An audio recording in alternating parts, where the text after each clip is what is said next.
আসসালামু আলাইকুম বন্ধুরা, আপনারা কেমন আছেন? আশা করি ভালো আছেন। এখন চলছে বাংলাদেশে ধান কাটার মৌসুম। বৈশাখ মাস, চারিদিকে শুরু হয়েছে ধান কাটার উৎসব। তাই আমাদের কৃষক ভাইদের সাহায্য করার জন্য অন্য জেলা থেকে লোকজন চলে আসছে সান্তাহার এবং নওগাঁ জেলার আশেপাশে যাদের ধান কাটার প্রয়োজন, তাদের যদি লোকের প্রয়োজন হয় তারা অবশ্যই সান্তাহার রেলওয়ে স্টেশনে আসবে।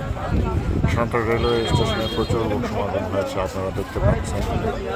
আমাদের কৃষক ভাইদের সাহায্য করার জন্য এই লোকজন চলে আসছে।